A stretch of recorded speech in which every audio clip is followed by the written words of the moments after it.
Hello, this is Miss Hennegan again, and I'm going to be discussing Act IV, Scene 5 of Hamlet. I'm not going to read the whole thing, I'm just going to discuss things with the assumption that you've previously read, and then I'm going to be going over this that was your assignment. So, first of all, I want to tell you that when the scene starts, Horatio and Gertrude are there, and Ophelia comes in, and later Laertes comes in, and the scene starts with the assumption that Ophelia and Laertes have already learned that their father Polonius has been killed. Okay, so when at the beginning of this scene there is a noticeable change in Ophelia and Laertes and how they handle their father's death. So one thing that I want you to pay attention to is how Ophelia behaves, her actions and her words, and how Laertes behaves in his actions and his words. And it goes back to kind of, in a way, the question of the day, your little response question today, is it ever okay to fight? Is there ever an appropriate time for violence or revenge? And so at the beginning of Act 4, Scene 5, Gertrude and a gentleman are there, and Gertrude is kind of nervous to see Ophelia and does not want to, but Ophelia is begging, and even Horatio says you probably need to talk to her because she's not handling this well. We already know that she's was upset and confused by Hamlet's strange behavior, and then now all of a sudden she finds out that your father's dead. Oh, Hamlet killed him. Like, that's a lot to deal with all at once. And even if you notice in the I don't know if you can see it here, but if you notice, the footnote says when Ophelia when she first enters the scene, it says that she's distracted. So what could distracted mean? And throughout the beginning of it, Ophelia, she's not talking. What is she doing? She's singing. And some of the songs that she's singing are about death and flowers, and then she ends up going around passing flowers out, which everyone is like, what is she doing? You know, in particular, there are some songs where she's talking about he is dead. She could be literally talking about her father, or metaphorically talking about Hamlet, that he's dead to her. And then even in later on in it, Claudius enters, and they're all talking about, oh, poor thing, you're dealing with this, and she says, indeed, without an oath, I'll make an end of it. End it. So remember earlier on in the book when Hamlet says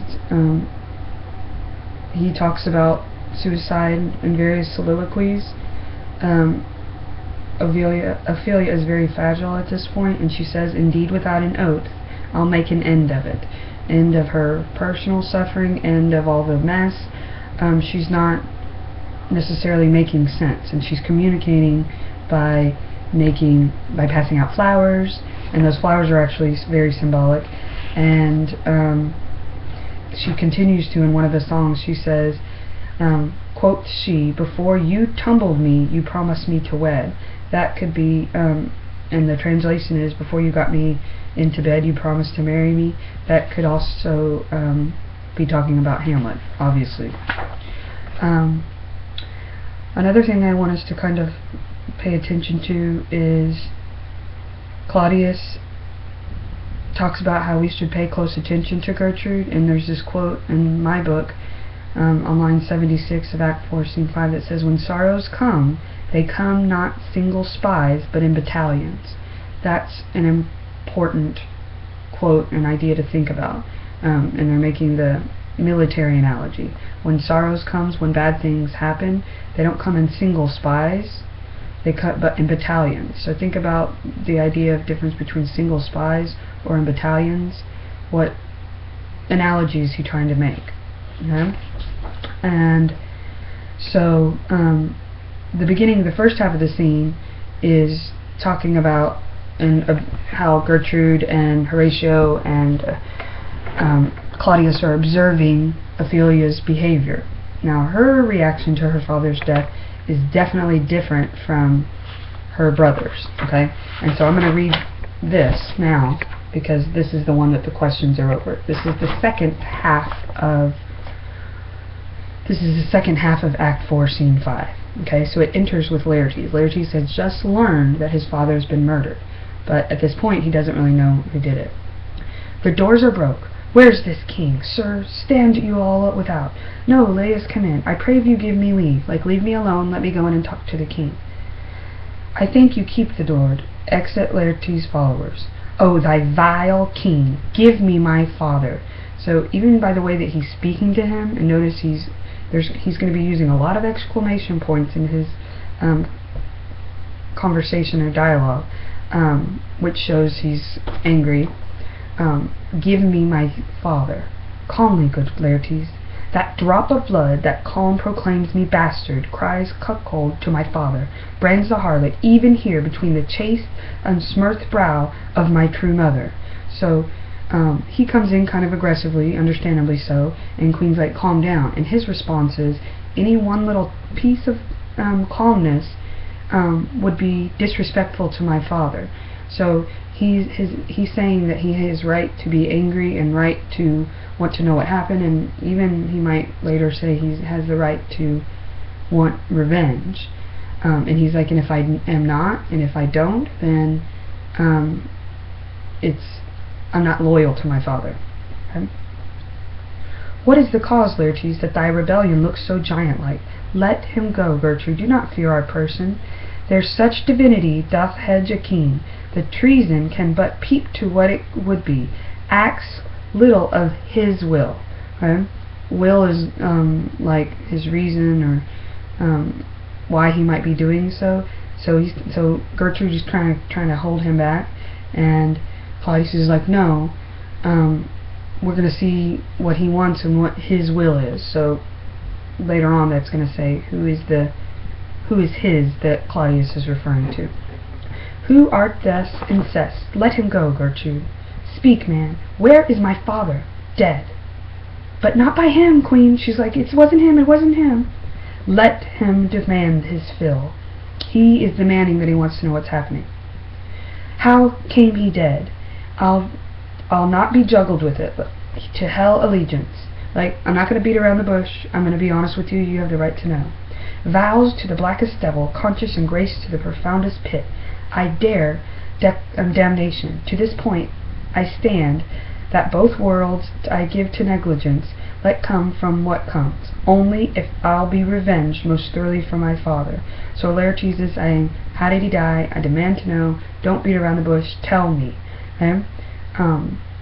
Who shall stay you? My will, not all the world's, and for my means I'll husband them so well. They shall go far with little.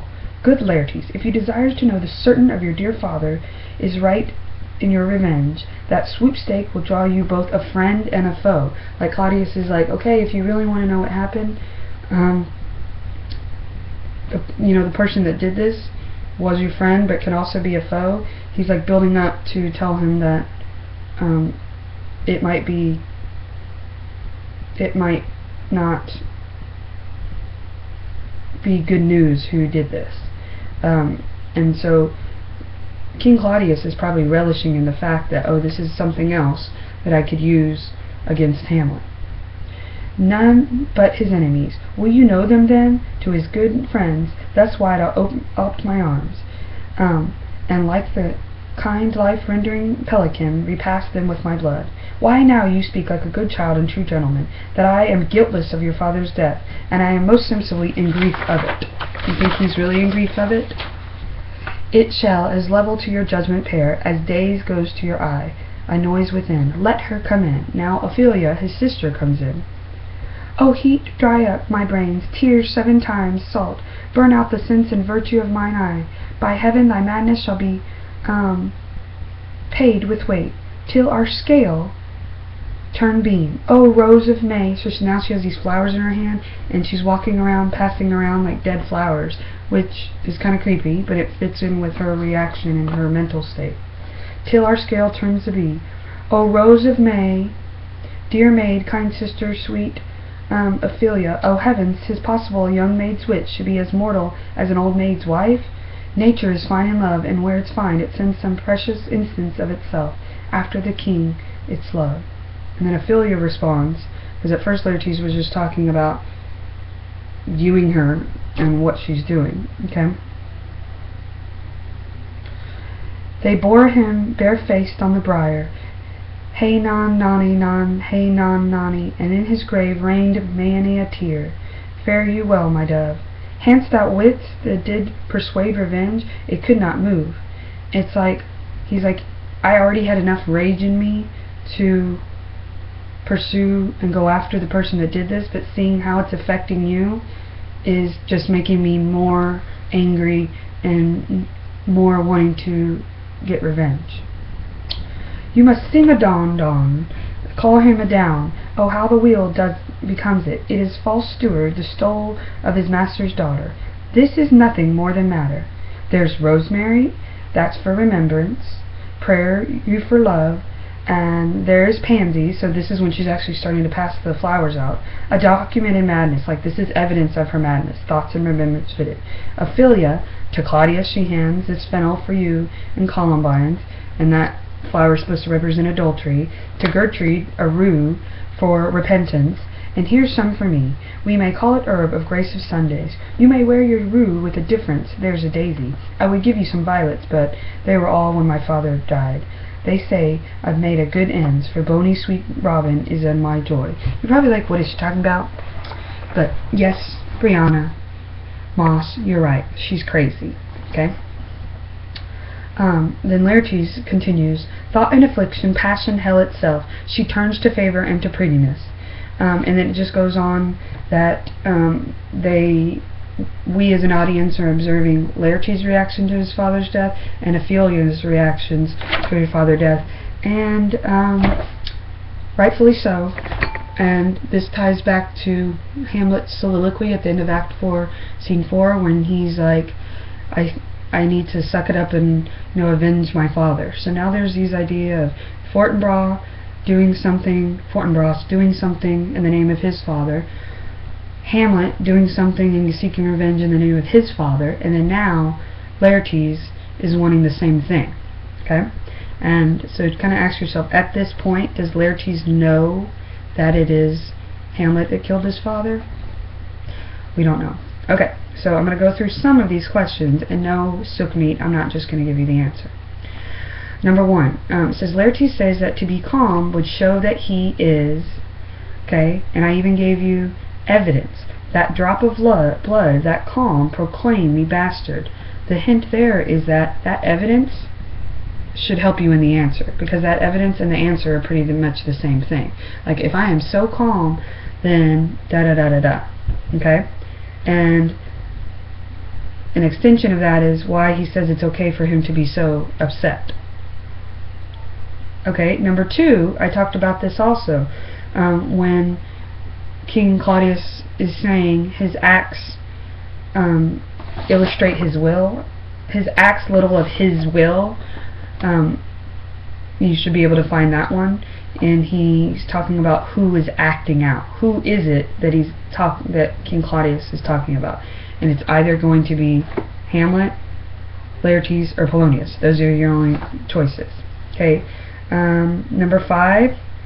In line 30, both the worlds most likely refers to the worlds of. This is Laertes talking about, I want to know what happened, and what worlds is he talking about. This goes back to that juxtaposition of life and death, good and evil, heaven and hell, damnation, eternity, and it also goes back to what people will be willing to do for revenge. Okay, and we already know that some of them are willing to kill for revenge, but what are the consequences of that? Okay, question number 7. This is one that's going to be weird. Okay, so this is you might want to Google it, and I'll tell you the answer. I'm going to tell you the answer for number 7, but then you need to do number 8 and explain it. In line 35, the word husband could most accurately be restated to, the answer is B, conserve. Okay, So he's saying, maybe I don't have that many reasons, so I'm going to conserve. Okay, so that should help you with 8. I kind of told you too much of it already. Okay, question number 9. The most likely meaning of lines 64 and 65, so I'm going to go back and look at those because I don't remember off the top of my head. Nature is fine in love, and where it's fine, it sends some precious instance of life. What the heck does that mean? Okay, and I gave you a hint. That Laertes says Ophelia's mind and wit are mortal. What is mortal? Mortal means that it lives on. It's mortal as an old man's life. So that's an interesting comparison, because we know by her behavior of singing and passing around flowers and that she is emotionally distraught and maybe she's going insane. So Laertes is saying her wits, like her mind, it has the lifespan of an old man's health. So think about that. Okay. Number 11 is it is evident that Laertes believes all of the following about Ophelia except, and then you're going to have to go find textual evidence. I'm not going to guide you with this. And so I'm going to tell you, you're going to break it down to 2 answers probably. And these are the choices. A is she is wiser than she was before she went mad. Like, is she smarter than she was when she went crazy? She provides an added impetus like reason for his quest for revenge. Her madness is almost more than Laertes can bear or witness. Think about that. If you are already dealing with loss and then you see your mom or your sister break down, it makes it worse for your own grief. She's able to make something of beauty even from tragedy. Is that the point of the flowers? Some of what she says actually makes sense. Okay, like think about the flowers that she's passing out to particular people. Does that make sense? Okay, number 13. At the end, this should be super easy. At the end, why is it ironic that the king vows to help Laertes avenge his death?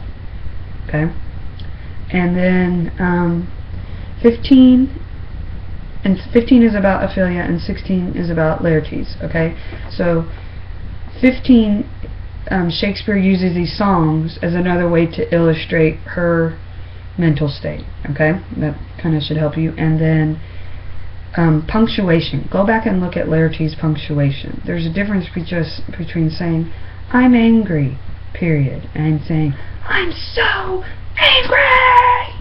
Okay, how would the punctuation change for that? Okay, so that is the end of my personal tutorial for you about Act 4, Scene 5, and you should be able to complete the activity, all of them. The things that I want you to take away from this is that, there was a question in Act 4, Scene 3 about the chain of revenge. So now Claudius's murder of his brother has affected Hamlet, and now it's affected Polonius and Polonius's family, so it just keeps going and going. And when is it going to stop, and how is it going to stop? So that is it, and I will see you when I see you. And I hope this was helpful.